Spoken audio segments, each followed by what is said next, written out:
Our topic today is peripheral vascular disease. The term PVD is a global term which can either mean venous or arterial problems. If we want to talk specifically about arterial problems, we use the term PAD, peripheral arterial disease. The etiology of PAD is atherosclerosis, which is also the leading cause of hypertension. This slide shows the two aspects of PVD, which is arterial and venous. The walls of the arteries are highly muscular, able to withstand high pressures, whereas the venous side is a low-pressure system that can vasodilate and allow blood to pool.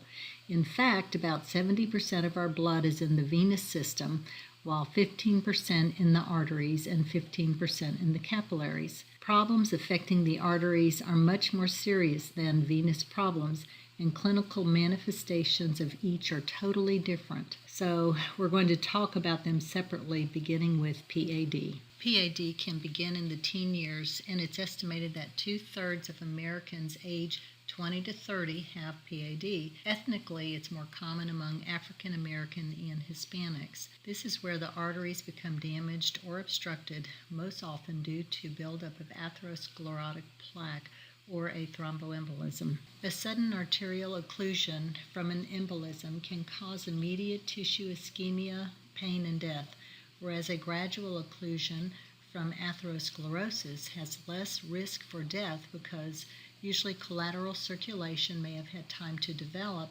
giving the tissues time to compensate for a gradually decreasing blood flow. This is true whether the occlusion is in the heart or in the leg.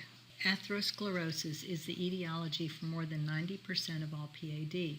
It can occur at any point in the body, but certain sites are more vulnerable, such as regions of the heart, brain, and lower extremities.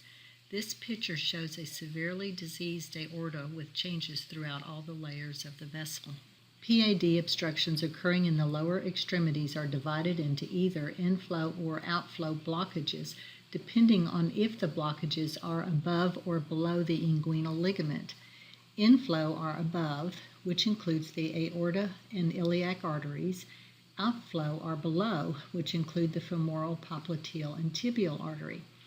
Pain is manifested differently with each type of occlusion. The inflow pain is described more like a dull toothache affecting the hip, thigh, and buttocks, whereas outflow pain is described as cramping of the calves, ankles, feet, and toes.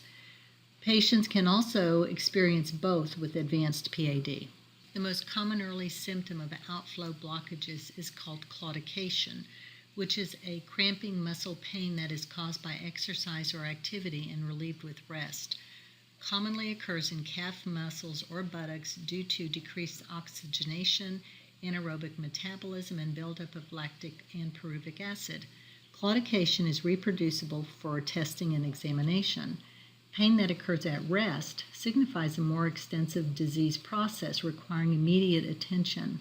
Tingling or numbness represents impaired arterial perfusion to the nerve tissue cells, which often happens with diabetic neuropathy.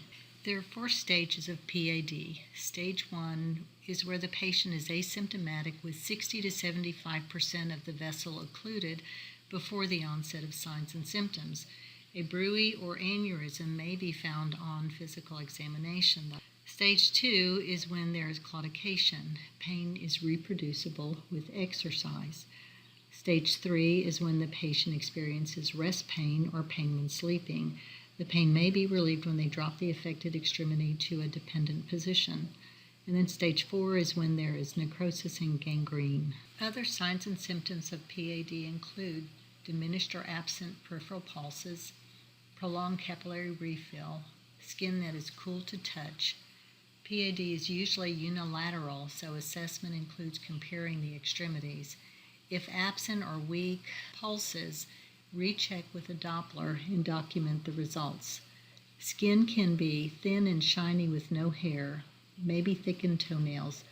With arterial insufficiency, neurological symptoms such as numbness, decreased, or burning sensation in the legs are common. Dependent rubor, which you can see on this slide, is a classic sign of advanced PAD. The skin gets red with rubor when it is dependent, and it is pale when it is elevated.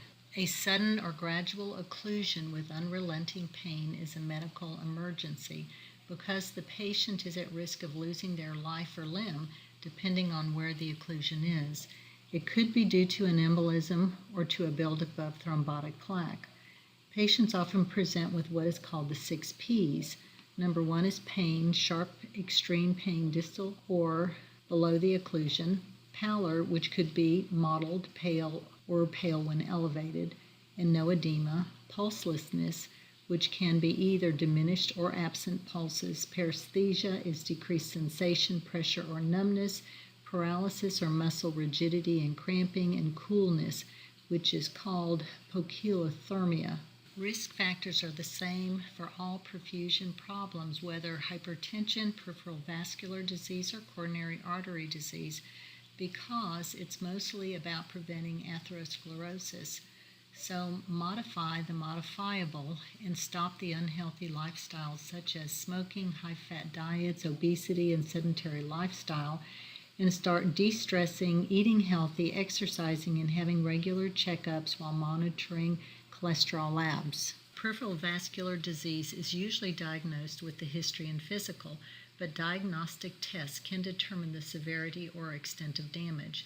The most simple tests are things like the treadmill test, which is used to reproduce claudication and monitor the severity of symptoms. Segmental blood pressure readings in the thigh, calf, and ankle, and compared to the blood pressure in the arm, is also done. Normal blood pressure readings in the lower extremities are higher than those of the upper extremity, but with PAD the opposite is true. So if the systolic blood pressure in the arm is 125 and in the ankle is 110, the difference would indicate mild PAD. Something called plethysmography shows graphs or tracings of the volume of arterial blood flow in the limbs. To be able to accurately diagnose the location of a blockage, an MRA or angiogram or Doppler ultrasound can be used. The MRA, magnetic resonance angiogram, uses an MRI with contrast to visualize blood flow to locate the blocked blood vessel. An arteriogram uses X-rays with contrast medium. And a Doppler ultrasound looks at blood flow in the major vessels the same way as an echocardiogram looks at the heart. Venous complications are totally different. Venous blood flow can be hindered by a DVT, but most commonly it is slowed down by incompetent venous valves or by a reduction in the effectiveness of the pumping action of the surrounding muscles. The walls of the veins are thinner and more elastic than the arteries. So what commonly happens is that with increased pressures, veins distend and stretch, damaging the valves. These incompetent valves allow blood to backflow and pool in the veins, causing edema and pain and decreased venous return in the systemic circulation. It is not life-threatening but problematic and painful. Clinical manifestations include varicose veins and spider veins, lower extremity edema that worsens when standing, and dull aching pain that increases when standing.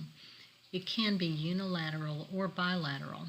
There are no neurological changes or deficits, and pain is usually relieved by elevation. Cyanosis, or a brown pigmentation of the lower extremity and foot, is common with venous insufficiency as well as tough, thickened skin. It can cause ulcers and gangrene, but it is usually not a medical emergency unless the patient has a complete venous occlusion, which is termed a DVT. This slide shows you edema from venous insufficiency, the brown staining, which is called hirsutism staining, and varicose veins. If the blood cannot travel upward because of gravity and incompetent valves, the larger vessels dilate and become twisted and swollen. Tiny blood vessels close to the skin surface rupture and become superficial spider veins. The brown discoloration occurs when RBCs escape and degenerate within the tissue. Skin often becomes itchy and thickened, dry, and cracks. Venous ulcers are one of the more serious complications of chronic venous insufficiency. If left untreated, infection, gangrene, limb amputation, and/or sepsis can occur. Arterial ulcers present differently and are more painful. There are two other types of peripheral vascular diseases that you need to be aware of, and they are Raynaud's and Buerger's disease.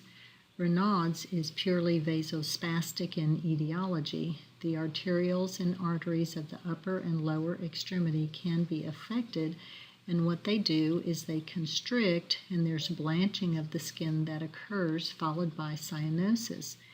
The extremities become numb and cold and need to be protected, so we need to teach our patients to wear warm clothes, socks, gloves when exposed to cool or cold temperatures when they are diagnosed with Raynaud's. Raynaud's often occurs in conjunction with other autoimmune diseases such as rheumatoid arthritis, so patients should be tested for inflammatory markers like the C-reactive protein or the erythrocyte sedimentation rate. Buerger's disease is an uncommon vasculitis affecting the medium and small arteries and veins of the lower extremities. It is identified in young men who smoke. Cessation of cigarette smoking usually arrests the disease, but continued smoking can cause occlusions and eventually amputations. The first manifestation of Buerger's disease is usually claudication, muscle pain caused by an inadequate blood supply of the arch of the foot. Pulses are usually diminished. Diagnosis is based on a physical finding of peripheral ischemia and smoking. Ulcerations and gangrene may also be seen in the digits. Complete abstinence from tobacco in all forms is imperative with Buerger's disease.